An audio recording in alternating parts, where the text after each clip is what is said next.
All right, so we're going to dive into Kabbalah, and our topic for tonight is purpose and manifestation. So, my name is Jordan Bain. I'm a certified international Kabbalah instructor, senior guide, and much more with the Modern Mystery School.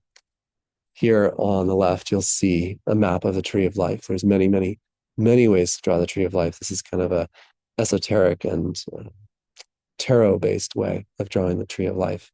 It's got different correspondences, different numbers, different astrological symbols, colors, and Hebrew letters, names, transliterations of names, as well as the pathways that connect the spheres of the Tree of Life. So we're going to talk all about that in different levels of detail.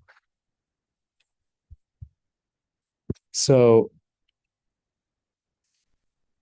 there's several different keys that I want to communicate and share in this presentation tonight. And we're also going to do some questions and we'll do a meditation at the end. Kabbalah has several main aspects. One of the aspects of Kabbalah, the way that we teach it in the mystery school, which we sometimes call universal Hermetic ray Kabbalah, is that it's a system for healing. And some people really relate with this idea of healing. Other people really don't relate with the idea of healing. Maybe some people have a sense like healing is for weak people or people who are screwed up in some way. Maybe healing is something that maybe I don't need to do, or maybe I did in the past. Maybe I, went through something difficult in life, and then I did some healing, and now I'm good. And the mystery school and Kabbalistic tradition would say, well, we're never really done with healing because until you are fully one with God, you have something to heal. So Kabbalah is very much a journey to wholeness and is for the soul who's seeking that fulfillment and that completion within itself. It's an alchemical journey, meaning that it takes lower things, lower frequencies, negative experiences, thoughts, emotions, etc., and transforms them into a higher state. Alchemy means a complete and permanent divine transformation from a lower to a higher order so that we have more harmony. And our way of being actually changes as we go through alchemical transformation. Healing means becoming whole, reclaiming your true self, your individuality, and your power. And healing also involves taking full responsibility for ourselves. There isn't a way to heal if you don't say, I'm in control of my life. So all healing is self-healing, and all healing begins with the acknowledgement that I need to change something. I need to shift or transform something within myself.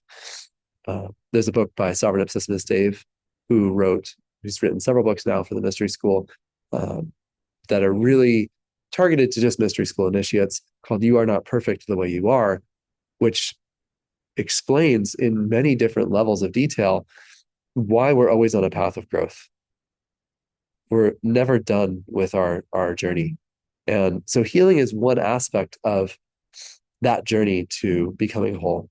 And Kabbalah gives you the blueprints for healing. It gives you the ability to recognize in yourself the things that you need to heal. And the blueprint itself of the Tree of Life reveals to you from the inside out what it is that you have not yet healed and examined within yourself.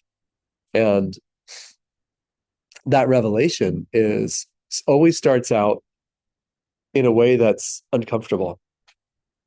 We are not, as we go on any alchemical journey, the first phase of alchemy is opposing forces coming together and clashing with each other or exploding against each other.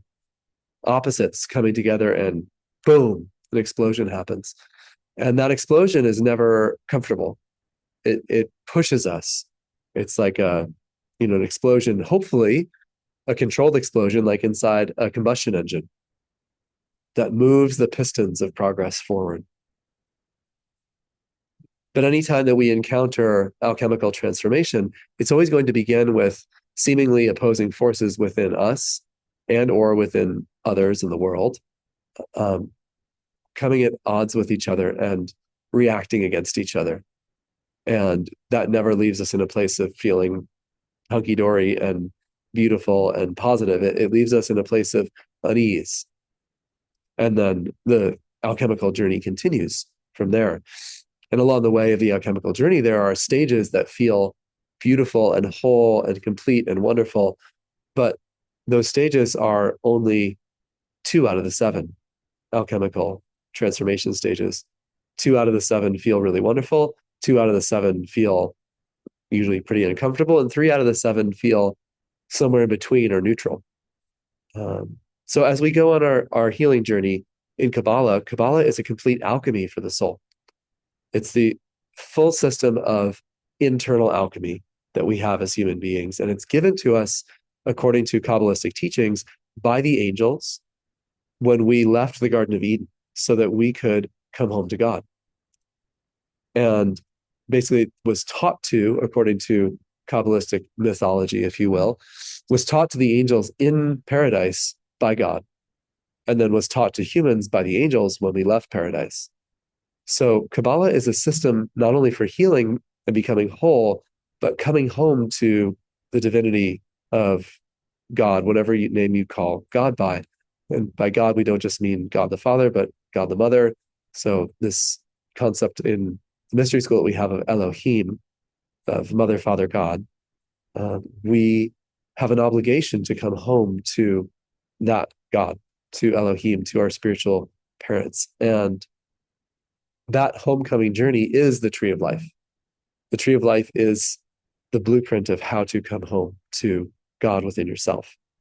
And God shares with us through the tree of life all things. So all qualities of the mind of God exist within you. And those qualities are specific. And those qualities are organized into 10 archetypal regions or spheres, sometimes called sphirot, in the tree of life. And they are numbered from 1 to 10. And you'll see here in this diagram on the left, 1 is the crown, Keter, and that starts at the top of the tree of life. And then 2 is Chokmah, wisdom. 3 is Bina, understanding. 4, Hesed, mercy. 5, Gebara or Gevora, strength. All the way down to 10, Malkuth, or Malkuth, kingdom. And there's different translations of these names, but these are some of the most common translations. And, mystery school Kabbalah has huge overlap with Jewish Kabbalah, although they are very much different systems in terms of how they work with the tree of life.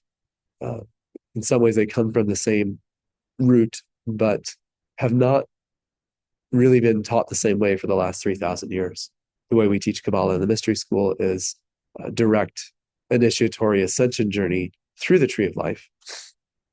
We start with Malkuth, number 10, because that's the physical world that we live in. And we climb back up through the tree of life, through the 10 stages of the tree of life, from 10 back up to 1. And as we do that, we reclaim our crown. This process is called reclaiming your crown. And the crown is Keter, the top of the tree of life. In some ways, maybe it can be thought of as Keter, number 1, Chokmah, number 2, Bina, number 3. All 3 of those together, which are called the supernal triad, the top triangle of the tree of life. Together, in a certain sense, they are also the crown. So Keter is the crown, number 1. The 1, 2, and 3 are also on this diagram, in some ways considered to be the crown. And the crown sits on top of the head of the king or the queen. And it represents divine rulership over the kingdom. And in this case, the kingdom is yourself. The kingdom is your own life. And the divine rulership is essential because Kabbalah is a system of empowerment. It doesn't leave you wondering if you are the cause of your life or not. It puts you right in the driver's seat from day one. And you are required to take full responsibility for the self, because that is the only way you can change and grow.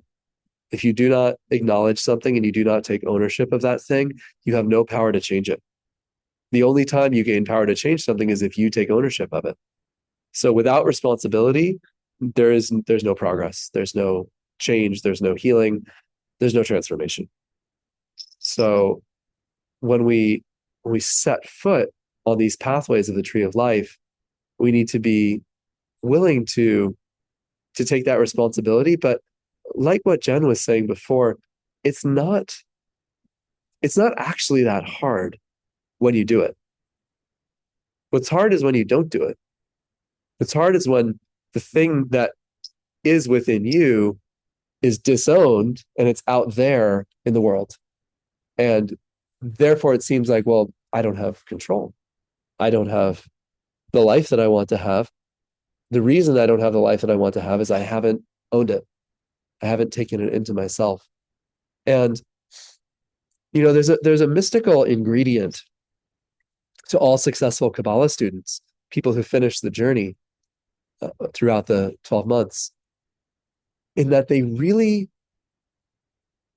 might not be able to put their finger on exactly what it is, but they have a burning desire for something greater.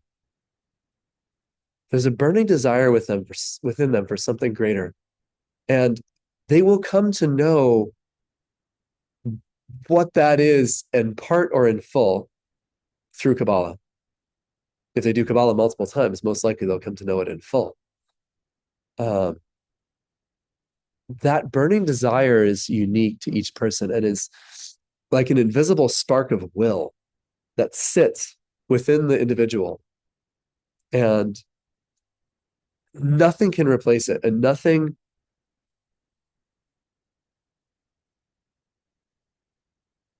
that I say or that anyone says can actually change what that spark is inside of you. That spark can only be unfolded. It can only be discovered. You either have that spark strongly enough to make the journey in yourself, or you don't. I was just talking to someone who he wasn't able to make the webinar tonight. I have no idea if he's going to do Kabbalah. I have a really open mind, kind of like a 0-point mind about whether he will or won't. But, we talked for about 20 minutes before the webinar, and then he had to go to hop on a different call. But it really wasn't clear to me talking to him that he really had a burning desire, real burning desire for something greater.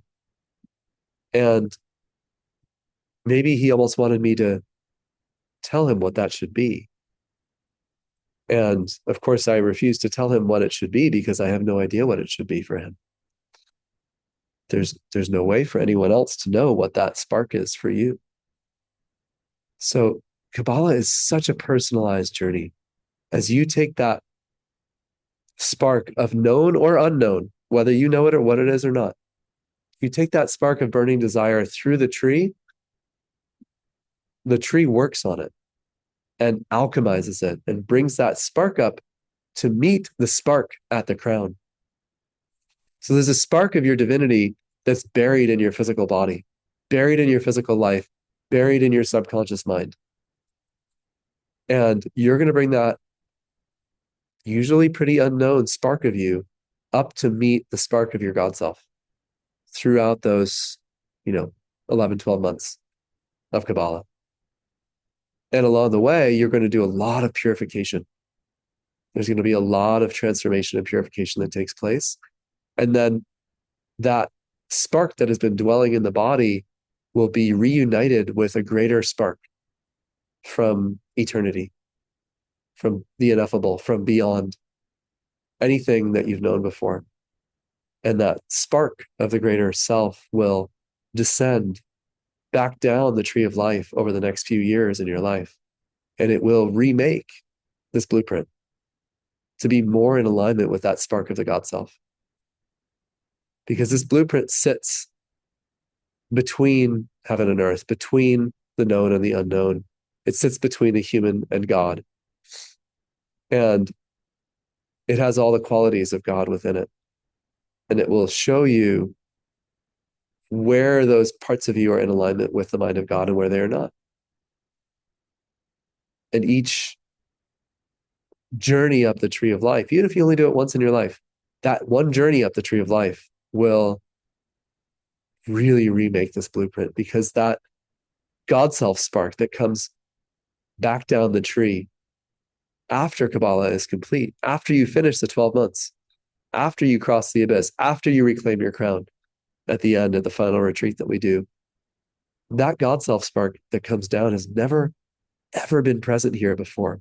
And it reorganizes all the, like what Jen was saying, all the buckets, all the filing cabinets. Each of these spheres is like a filing cabinet. It has many different functions, but each filing cabinet holds specific types of data and information about the self, is specific types of data and information about the self. And that reorganization process has never been done by your God self before through this matrix, at least not since you were maybe in your mother's womb, not since you were in utero, not since you were being born. And yeah, we'll move on. This journey is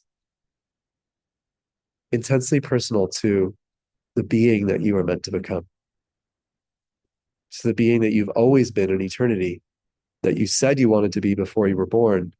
And this blueprint has been sitting largely asleep, functioning like a set of files in a filing cabinet.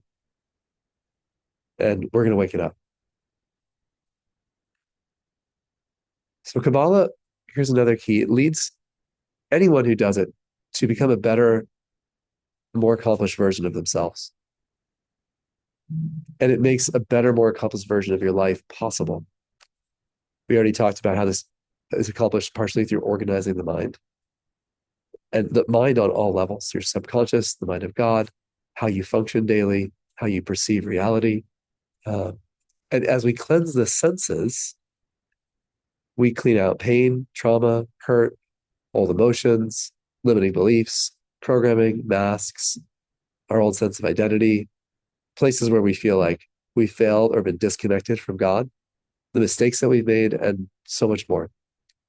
Kabbalah gives you a really renewed faith in yourself, faith in God, and also in humanity and your role within humanity. What is your higher purpose within humanity? All of that seems abstract, but we actually need that. We need to know in order to have joy in life.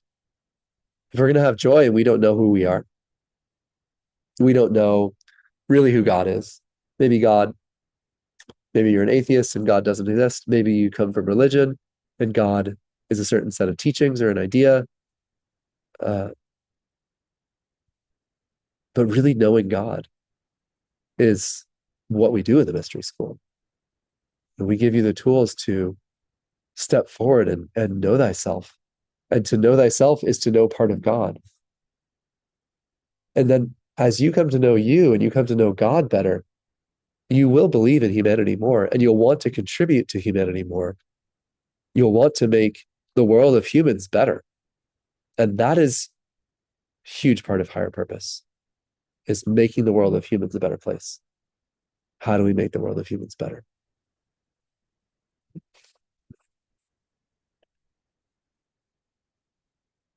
As Kabbalists, we want to live more of our lives more alive. The mysterious forces that are behind your life are opened as you go through the tree of life. These forces are revealed to you, and they're also influenced and activated by the things that you set in motion as a student in Kabbalah with the mystery school. So when we say influenced and activated, you are bringing that, like I said, that burning spark or desire to the tree. But it's not only, maybe the spark of desire itself is invisible to you, but it's not only invisible, it is something you will state a bunch of desires that you have for the kind of life that you would like to live. And those desires can be absolutely anything. Those desires could be all internal virtues that you want to develop. They could be all business goals. They could be all relationship aspirations. For most people, I recommend that they choose from many different categories of things in their life, and that we set up a vision board that first weekend of Kabbalah.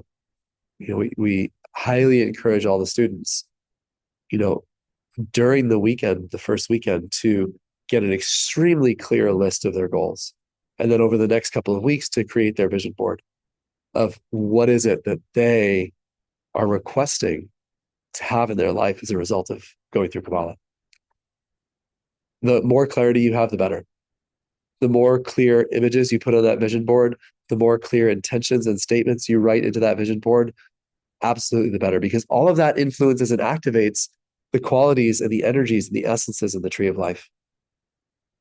If you don't ask for more specific things in life, you won't really receive much of them at all. He or she who asks can receive a lot. He or she who doesn't ask for much in life, no, you just don't really receive that much. You know, you've probably heard this statement, shoot for the moon, at least you'll land among the stars. It's probably really the opposite way. Shoot for the stars, you might land on the moon. But you get the idea. Are you going to accomplish every single thing you ever set out to accomplish in life? Statistically, no, you won't. But if you don't set out to accomplish much of anything, then you definitely won't. I have not accomplished every single thing I've ever said I wanted to. There's a lot of things that are still in process, but I've accomplished most of them. And all the things that I haven't yet accomplished, I see pathways and I'm working on it. And that's because those goals are really big. And one of the things I haven't really done yet is successfully reach millions of people with, online media. That's a big long-term goal. We'll see how that unfolds. Maybe I only reach tens of thousands or hundreds of thousands. At the end of my life, maybe I'll be like, damn it, I only reached 1 million people and my goal was 20. But if I never had that goal, would I have done any of the action steps to reach any of those million people that I reached? No. So Kabbalah can only build on a platform of something. You have to bring some original substance of your life that you have built up thus far by the start weekend of Kabbalah, something that you have goals, aspirations, foundations, things that you know that you want. And you plant those as seeds into the tree of life. You plant those as seeds. We call it your octagon. For those of you who've done initiation, your octagon is an energy structure around you that's used in many ways, but use it in some of your rituals. You use it like a battery in Kabbalah, and a battery that has 8 different types of charge within it. And the type of charge that's in each of the 8 sections of that battery is up to you. You get to decide what charge you put into that battery. And that battery will continue to generate more and more energy throughout the tree. As you go through the tree of life, that battery will generate the energy that you've requested into the different spheres of the tree of life that are related to it. And it will bring you those manifestations. Sometimes so effortlessly, you'll wonder, there's things that I thought maybe it would take 5 years, and then I jumped into Kabbalah and I had my answer in 3 months. But I hear that from people all the time, that by the time they're done with Kabbalah, half of their vision board is already done. They thought it was a 5-year plan. And 5-10 months into Kabbalah, like, they're more than halfway done with all their goals. Just like, well, how did I even do that? Well, the tree did it with you, because you might only be able to do one thing at a time, but your tree of life can do 8 things at a time. So there's a huge key with Kabbalah to greatly enhance productivity and ability to live a more multidimensional life. We want to be able to influence the tree to bring us more of the types of experiences that we want to have in life. We want more fullness of all the lessons of life. We want to see more aspects of life. We want to explore all the parts of our relationships. We want to be able to embrace everything that comes to us, learn what we need to learn, let go of what we don't need, and expand into a new way of being. So Kabbalah leads us to be able to embrace life on a much higher level. Instead of just being able to do one thing at a time, you're able to do 8 things at a time. You're able to expand your capacity. And it might seem like a lot, and it is. Kabbalah will give you a whole new set of processing abilities to be able to handle life. And that's a beautiful thing. I can The things that I can handle now, I mean, would have knocked me on my ass years ago. And now they're just easy. So that's the life of a Kabbalist, is that continual expansion into greater light, greater life, and better ways of knowing thyself. Another concept here is the idea of correct manifestation. Kabbalah gives manifestations to the Kabbalah student that are better than what we dreamed of. So it requires that you plant the seeds in your octagon, in your tree of life, in your physical world as you start the tree, as you start the first weekend. But then it takes your manifestations of what you've requested and it improves upon them because it's joining together the spark of your physical life and the spark of your divine eternal life. So that those things you're requesting are alchemically upgraded throughout the journey and beyond. And the manifestations that are sent back into your life are things that they're basically what you requested in most cases. Although sometimes if you don't know yourself well and you make certain requests, you'll receive lessons and redirection from the tree rather than manifestation. Like you'll see, oh, I should have asked for something different. I didn't know myself well enough. So I asked for that thing. And then the tree showed me that wasn't really wanted. I really wanted this other thing. And then that gets redirected and sent back into your life in a better way, in a better form. And when we say correct manifestation as well, because the Kabbalah is your DNA. And this is one of those statements that can seem really unscientific. Like, okay, fine. I was with you until you told me it was the DNA. But is it really deoxyribonucleic acid? Like, are we really talking about, the building blocks of life on a physical level? And the answer is twofold. Of course we are, and of course we aren't. Like, is all this stuff and this map here to the left, is that all really inside your DNA? Can you, peel open your DNA with a microscope and see Hesed, mercy, and Hebrew letters and the sigil for Jupiter? No, of course not. But the frequency of these things is built into our DNA. And the blueprints of DNA become upgraded and refined and corrected. And DNA is very related to the manifestation of reality. The things that you hold in your DNA, both physically and spiritually, I mean, think about people and their ancestors. And the statement, like the apple doesn't fall far from the tree, people have known for thousands of years, you're going to be somewhat like your parents.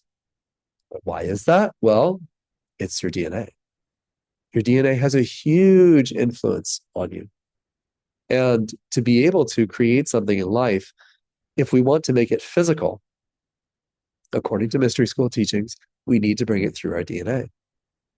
Otherwise, it's not really going to manifest in reality, not in a stable, grounded way. There are many energy systems. The chakra system is a very popular energy system. The aura is another system that many people have heard of. Some people have heard of the etheric field, etc. These are all part of manifestation as well. But the tree of life, the DNA, is the most grounded, long-lasting, permanent energy system for manifestation. So if we want a grounded new reality, we have to change the DNA, according to the mystery school. Again, take it or leave it. You could say that's bogus. I thought Kabbalah was cool until you started talking about DNA and physicality. There's no way science and spirituality can't be linked. No such thing. Okay, fine.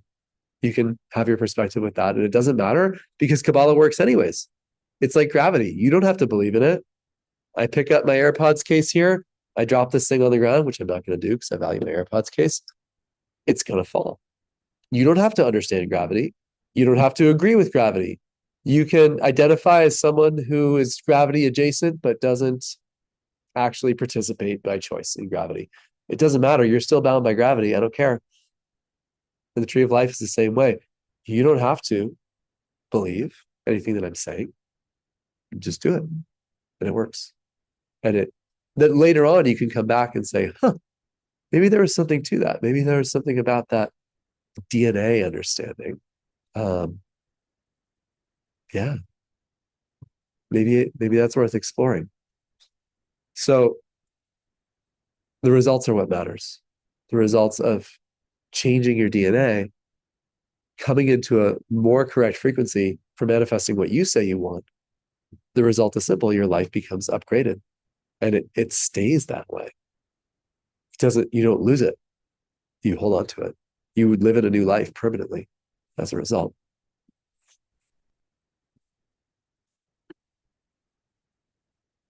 Kabbalah reveals the next steps of life. So there's a greater work that is within each one of us. And that work, like what you were saying earlier, Iris, that work should scare you. There's a lot to do. In terms of your purpose in life, there's a lot to do. Without a map, a guide, and a system, most people naturally and automatically will avoid or block their own next steps in life. And they'll stay comfortably stuck in the familiar world until it has been outgrown for a long time. It causes them serious pain. That's how most people, if they do grow, they usually need to wait until it's really painful. As a Kabbalist and as a mystery school initiate, we want to grow before, we want to stay ahead of the curve, basically. And we want to grow before it becomes onerous, painful, and really difficult. Because the hardest thing about growth is the really stuck places. It's not the places that are flowing and changing and alchemizing. That's not the hard part. It's the places where we hold on to the old reality and where we're stuck in the things of the past, often because they're comfortable. There's the devil you know and the devil you don't know. Or in this case, there's the devil you know and the angel you don't know. And, a lot of people are more comfortable with the devil they know. They're stuck in the familiar. So Kabbalah teaches us that the rewards of greater work and our next steps are hard to win because of that attachment, but they're also the most worthwhile. So Kabbalah shows you those steps and pushes you into what you've asked for. It holds you to account. You say to the tree, I want this. The tree's like, all right, we will deliver that to you. And then when it starts delivering it to you, it will remind you that it's exactly what you asked for. And then hopefully you can have an attitude of humility and gratitude and say, oh, this is exactly what I asked for. This is giving me the things that I said that I want. And I just have to do the work to make that real. Here's some images of Tree of Life that we see across different cultures. And, this is ancient Sumerian, it's ancient Egyptian. There's many other different slides that I found on this as well. But in China, in India, in Indonesia, in Central America, in different parts of Europe, this image of a person and a tree and this overlay of humans and a tree is connected to the DNA. You can even see in this Egyptian image here, do you see the ibis-headed god, Thoth? Do you see what he's holding in his hand? He's holding a life activation wand that's going into the tree of life. So there's life activation exists even in these ancient cultures. Of course, in Egypt, because part of our mystery school tradition came from Egypt. But this tree of life, the life activation, Kabbalah, the tree itself, has always been a part of human development on a higher esoteric spiritual level.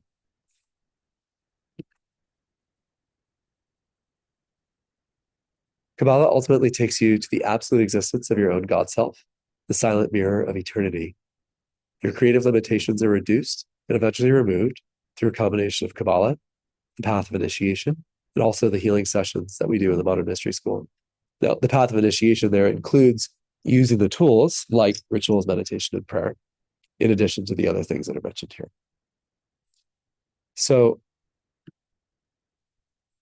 Kabbalah helps you ask fundamental questions, and everything else comes from these questions. Kabbalah gives you the keys to unlock the answers within yourself. And sometimes Kabbalah is translated as mouth to ear because you're speaking and you're listening, or the teacher is speaking and you're listening, or the tree of life is speaking and you're listening. or God is speaking and you're listening, but there's a reception of wisdom from the higher mind flowing into the lower human mind. There's always this receptivity, this openness, this willingness to open one's own ears and to listen to higher wisdom. The way that we do that as initiates, we ask questions. There's 5 fundamental questions. Who am I? What am I? Where do I come from? Where am I going? And what is my purpose? So we're going to do a meditation now, and we'll take maybe 15 minutes or so. So you want to get comfortable, close your eyes, and just seeing your comment here, Aditi, about wishing that a couple of days ago you could change your DNA. That's cool. Yeah. Maybe feeling that nudge, like you said. So we're going to go in and work with these questions. So you can close your eyes, getting comfortable, feet are on the floor, palms are face up. I'll talk you through a guided body relaxation. You can whisper and say this softly to your own body. Feet, relax. Feet, relax. Feet, relax.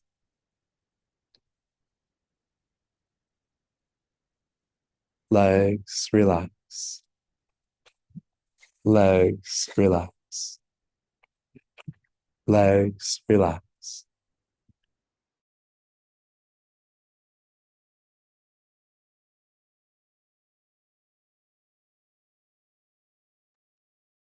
Hips, relax. Hips, relax. Hips, relax.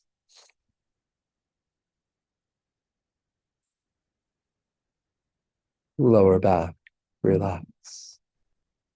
Lower back, relax. Lower back, relax.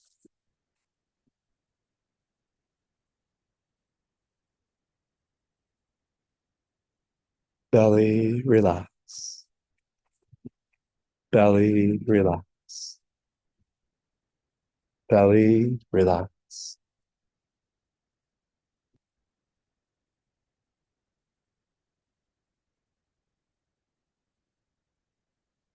Chest, relax.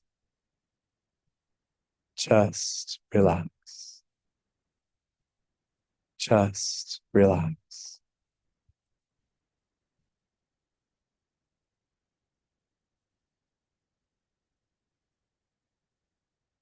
Upper back, relax.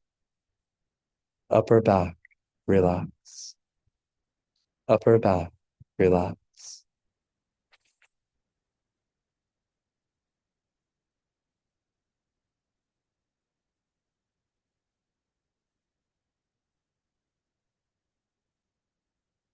Shoulders, relax. Shoulders, relax. Shoulders, relax.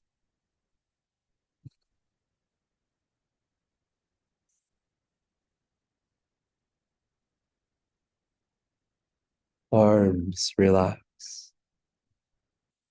Arms, relax. Arms, relax. Hands, relax. Hands, relax. Hands, relax. Neck and throat, relax. Neck and throat, relax.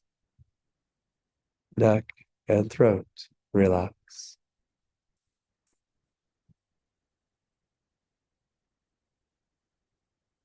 Head and face, relax. Head and face, relax. Head and face, relax.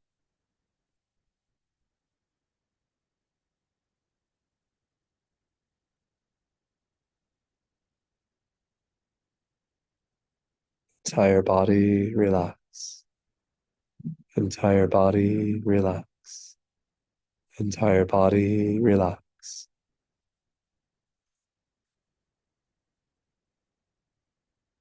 Entire being, relax. Entire being, relax. Entire being, relax.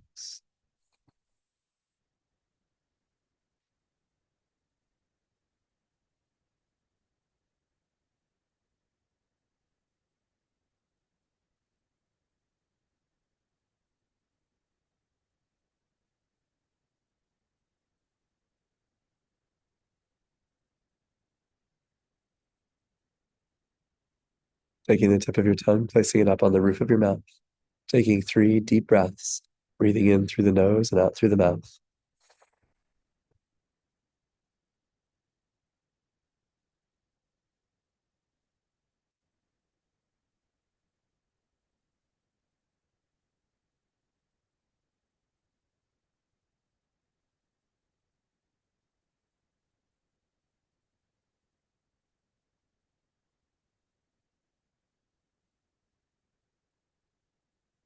Focusing on your crown chakra at the top of your head. Imagine the light coming in,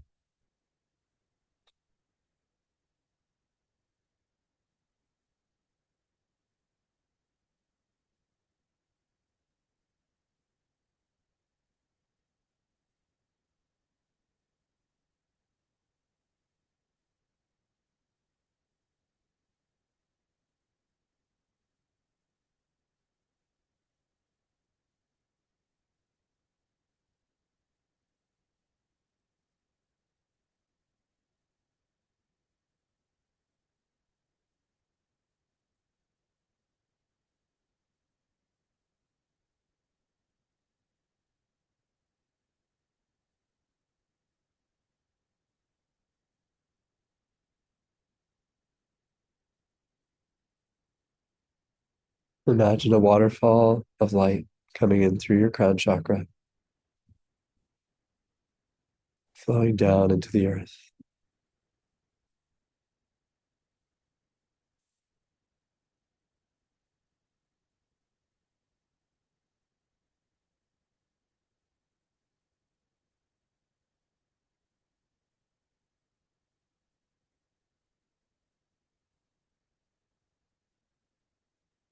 Focusing on your crown and that waterfall of light.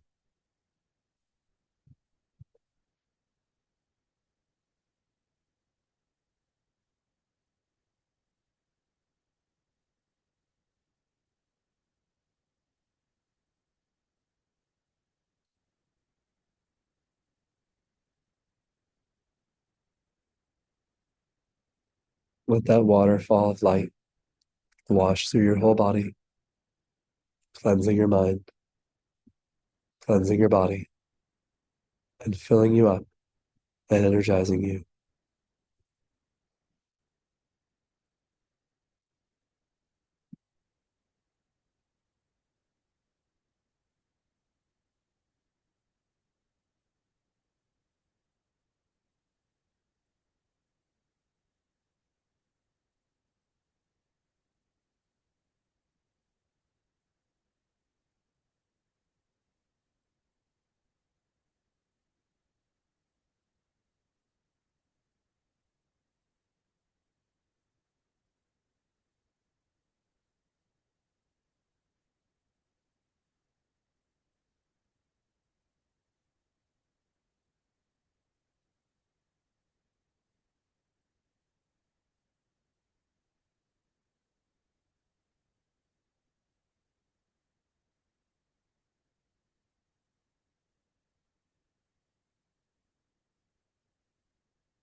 Imagine yourself surrounded by a cube made of light.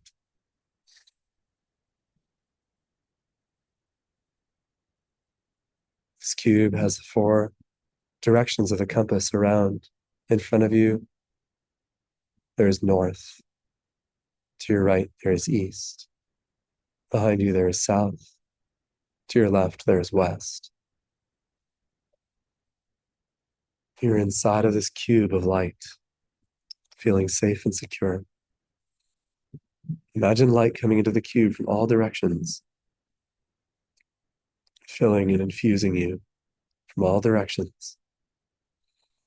As you face toward the north wall of the cube, asking yourself softly out loud, who am I?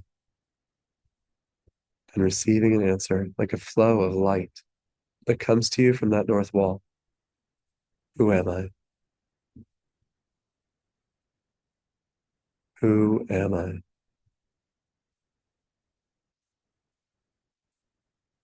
You can say this softly out loud to yourself, repeatedly. Who am I?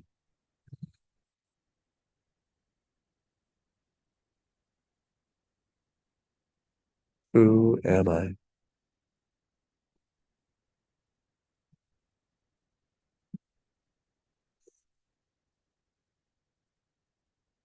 Who am I?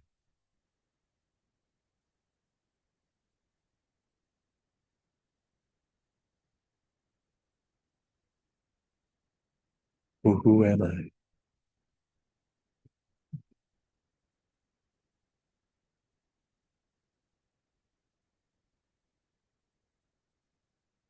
And turning to face the east wall toward your right, asking yourself here out loud, what am I?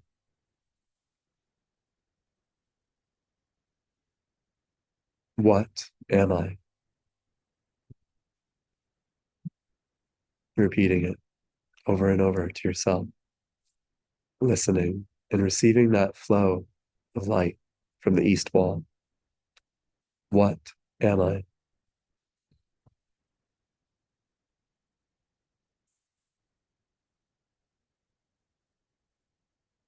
What am I?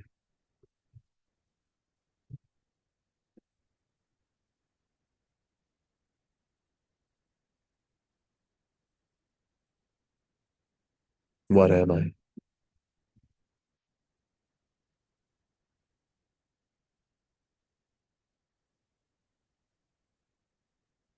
What am I?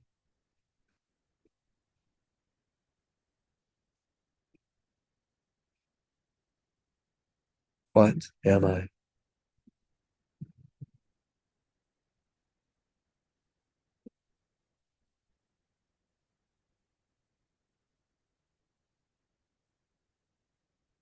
What am I?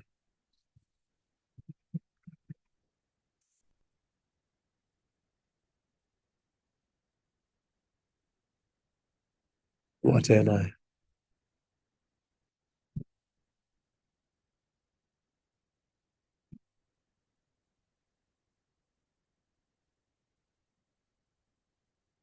What am I?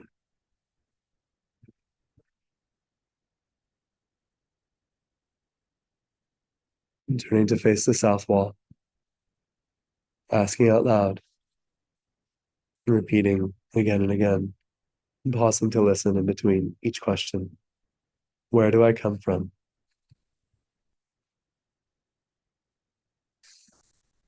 Receiving light and knowledge through that south wall. Where do I come from?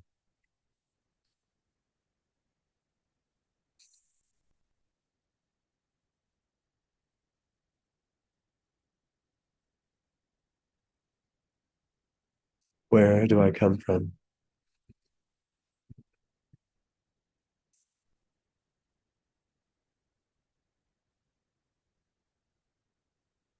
Where do I come from?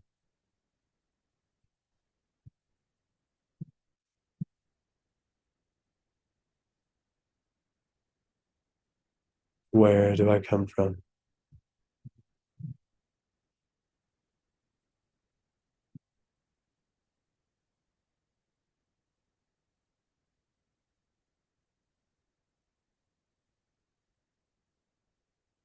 Where do I come from?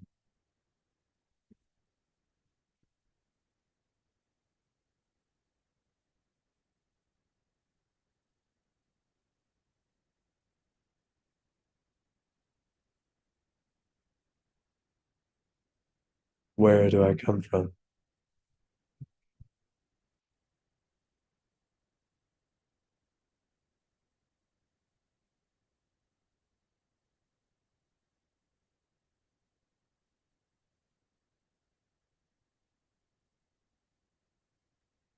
Where do I come from?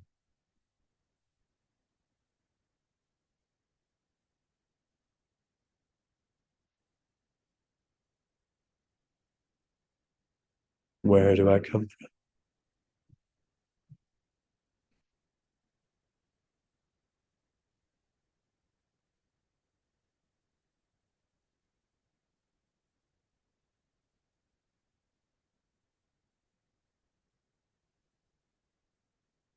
Where do I come from?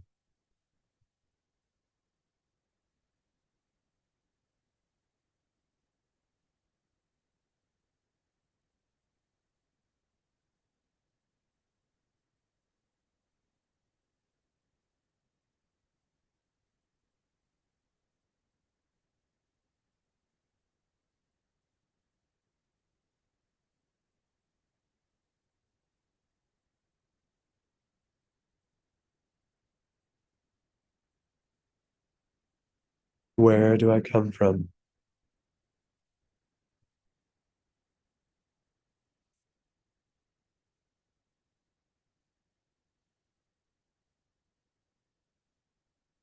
Turning to face the west wall of your cube,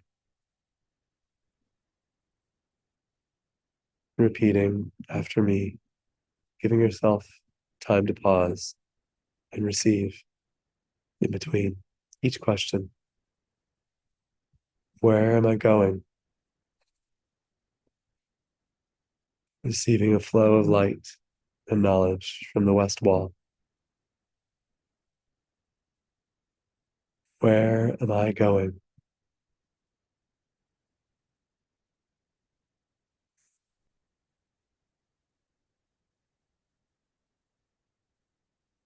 Where am I going?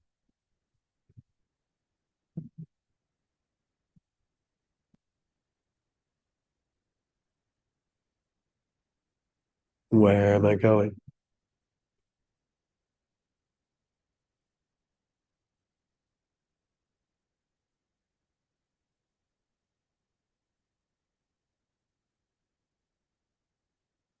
Where am I going?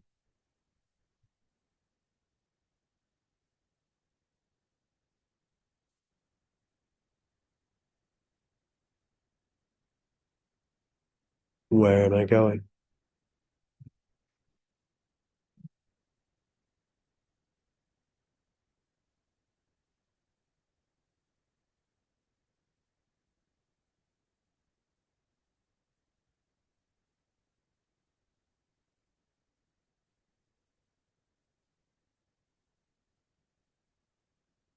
Where am I going?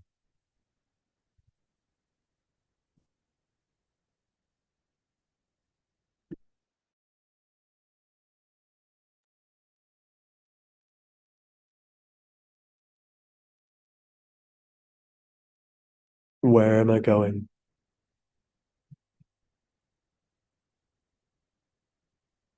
Receiving that light and knowledge from the west wall. Where am I going?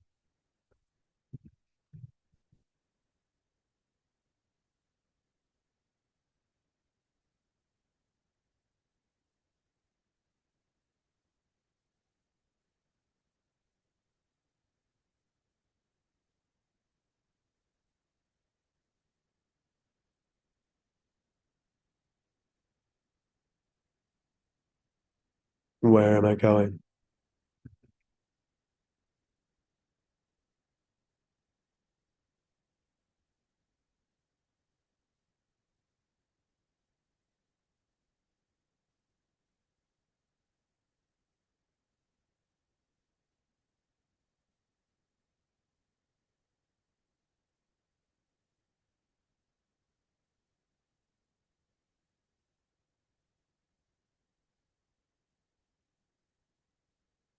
Where am I going?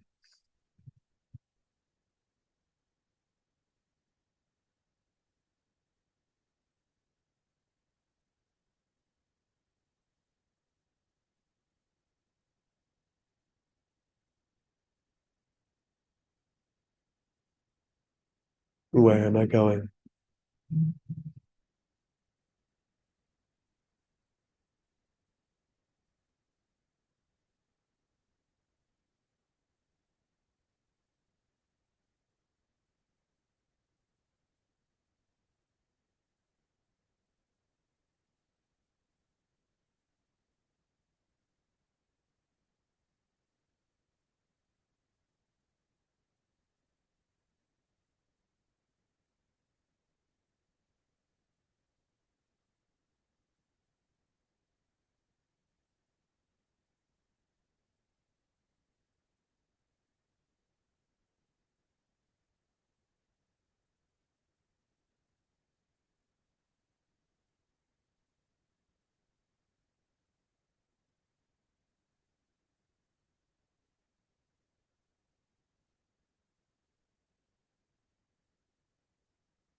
Where am I going?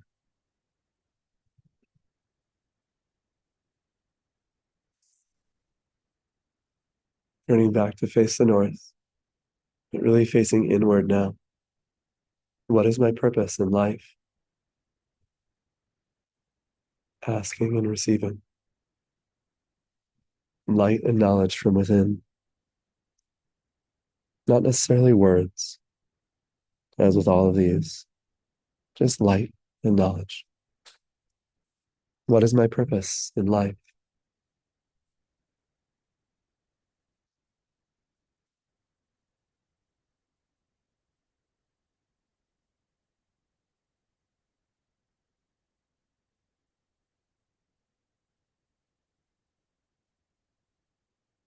What is my purpose in life?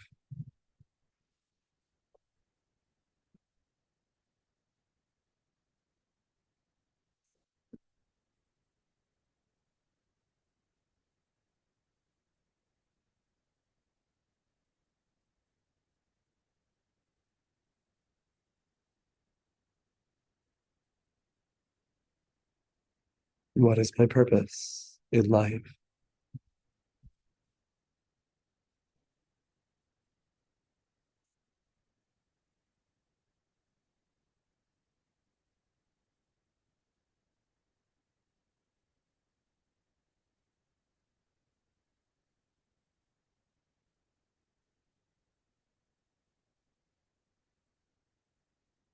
What is my purpose in life?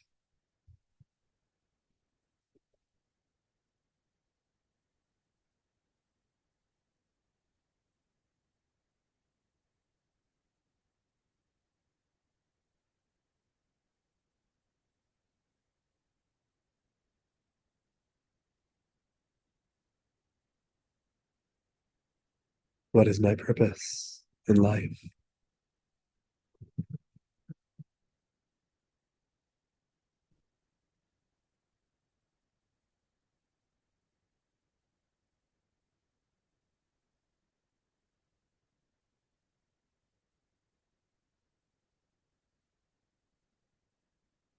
What is my purpose in life?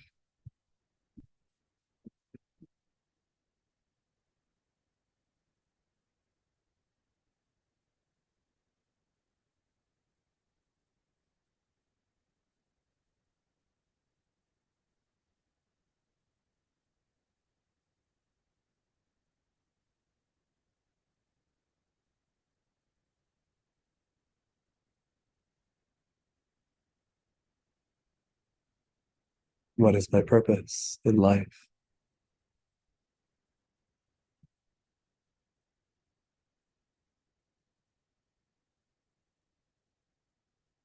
Letting all this light swirl into you and become you.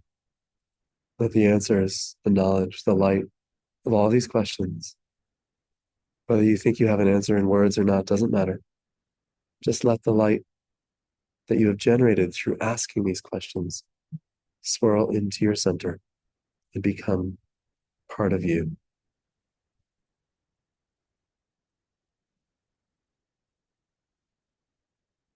Imagine all that light swirling into you like a funnel or a whirlpool, flowing clockwise around you, northeast, southwest, in a circuit, until that central core of your body, that middle pillar, becomes filled with this light of knowledge. Imagine that middle pillar swirling and moving clockwise with light.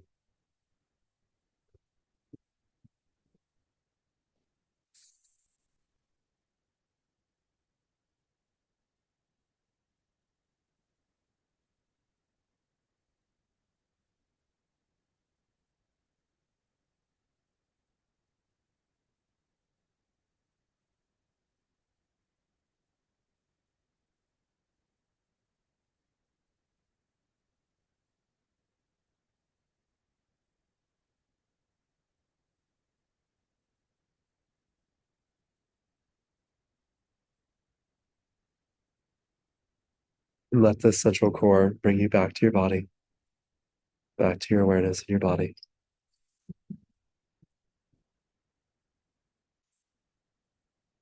And you can open your eyes.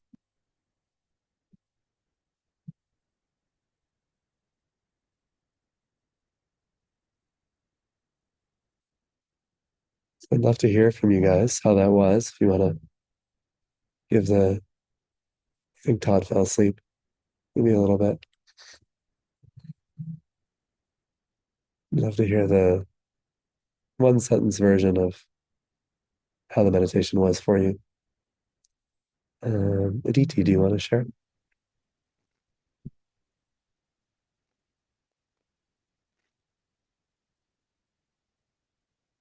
You just unmute yourself. Andre says fired up. So maybe some people fell asleep. Iris, do you want to share? Um, I thought it was amazing. Definitely lifted a bunch of how I felt before starting, Mm, where I was just kind of overwhelmed and a little stressed, but and scared. But I feel like meditating now kind of calm that. mm, cool. Because it seemed like a little busy in my thoughts. But I Hmm. feel like it definitely calmed a lot of it. Cool. We're going to be doing hour and a half long Kabbalah meditations soon. I think there's one this month. Just look on my calendar page, the website. So there's no content like this. There's no webinar. We're just going to go in and they're open to everyone, whether you're initiated or not. I know after this weekend, including Andre, everyone here will be initiated, but you don't have to be initiated to do those. So if you liked this for 15, 20 minutes, you'll probably really love the Kabbalah meditations. I summon an archangel, send that archangel into your space. There's a lot of stuff that happens behind the scenes with those Kabbalah meditations. So those are coming back. Coming back meaning that we used to do them here in person like 5 years ago, but it hasn't happened since COVID. So they were like everybody's favorite meditations for years. Um, Andre, you said fired up. Ryan, do you want to share anything?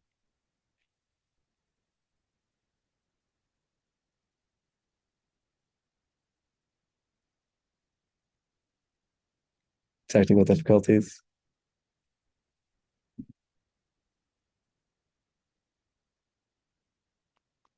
Cool. We'll get back to Ryan. Patrick? That was an incredible experience. I just feel very like together right now, and it feels like Mm-hmm. a deep remembrance asking those core questions and just remembering that I have access to that knowledge at all times. Mm-hmm. Yeah, very cool. Beautiful. Great. Thank you. Todd. Yeah, I got a little dozy, which is based on my current schedule, but um, I always judge how how active a meditation is, how Mm-hmm. stimulating a meditation is by like where I tingle and how much I tingle. So like my feet when as I'm grounded and it starts to flow, like does it come up to my knees or is it down in my shin somewhere? Like this one's all the way up to my knees and my hands. Like I'm very warm overall, Mm-hmm. even though I've been cold for 3 days. Mm-hmm. Um, yeah, like stuff was going on, even though I know I was asleep at some times. I wasn't snoring, so that was good. Um, but yeah, it was. I know things were going on, even though I wasn't maybe necessarily causing them to be going on. I definitely got, you know, out of it, stuff out of Mm-hmm. it. So yeah. Cool. Ryan, do we resolve our difficulties with meeting? Yes. Awesome. Yeah, sorry. I just couldn't find it. I don't know why. No worries. I'm still a little out of it, I guess. No, it felt good. It felt clear. I feel a little lighter. And Mm-hmm. I definitely felt it's hard to explain. Like I have more questions, yet some were kind of answered at the same time. I don't really know how to explain that. Mm-hmm. Yeah, Yeah. Yeah. great. That's what we're looking for as Kabbalists. We're going to answer some things and we're going to ask a lot more. Yeah. Yeah, Yeah. beautiful. Yeah. You'll have That's way kind more of questions when you're done with Kabbalah than when you started. right. Beautiful. Well, Aditi, do you want to share? Are you with us still? Okay. Jen. I am, I don't know, I felt really settled. Like Hmm. settled, let's see. It was kind of your voice just always does something to me. It's like I'm meditating, and it just like, and I was very settled, and I don't feel like I have questions. It just feels, I was really, my mind was super quiet. I'll Awesome. know tomorrow. Usually I know the next day. Great. Great. Wonderful. Well, thank you guys for joining this meditation. I'm going to fast forward the page here to structure of training. This is all on my website. So I'm going to pop into the chat here the link. Most of you probably know that already. My website, healingboston.com/universal Kabbalah. So you can find more of the details there. Because the study groups are mandatory, I couldn't really put all the study groups on a single slide here. It just would have been a total mess. So these are the 4 main weekends over the course of the 12 months, but the study groups are required. So go to that link and look for those also. Sometimes if you miss a study group, there's the option sometimes of doing a makeup, but it's like 10 times the price to do that. So come to the study groups because it's a, you know, uh, if you miss a study group, you're going to miss big teachings. So it's really important to attend all the study groups. Um, and they're beautiful. They're awesome community. Kabbalah classes are smaller than they used to be. So this group is going to be probably only 35 new students max, maybe 30, and maybe 5 or 10 audits. So some of you have been in Kabbalah or heard of Kabbalah classes in Boston where we had like 60 or 70 or almost 80 students. And there's not like that anymore. So depending on how many students we have, we might even split the study groups into 2. So like each week there would be that there's a study group, there would be 2 options. Study groups average about once a month because there's 11 study groups and there's 11 and a half months. So, um, you're going to average about 1 study group every 4 weeks. It doesn't really work quite like that. It's more like every 3 weeks in the beginning and then every 6 weeks and then every 4 weeks at the end. But the study groups are pretty spaced out and there's a little bit of reading that you do in between. And by a little bit, I mean that you can read a very short, easy Kabbalah book and just read the chapter related to that Sephira, sometimes only a few pages. And then you're going to bring something to discuss to the study group. But most of the study group content is teachings by whoever's teaching, in this case, me as a Kabbalah teacher. So yeah, there's so much to it, but I'm really honored that you all decided to join this webinar. And for those who watch the recording, I'm excited that you're watching this as well. I love you guys. If you have questions, just message me. You can message me through my website. You can text me. Um, it's all available. I'm happy to chat with you. A lot of you guys are already signed up for this, but if you're not and you want to know more, or for Andre, once you get initiated, if you want to reach out and be in touch, I'm happy to have a one-on-one conversation with you. Again, this is highly personalized, highly individualized, and I'm here to support each one of you on the journey. So I love you guys. Hope you have a great night, and we will see each other soon. I'm going to stop sharing here, stop recording.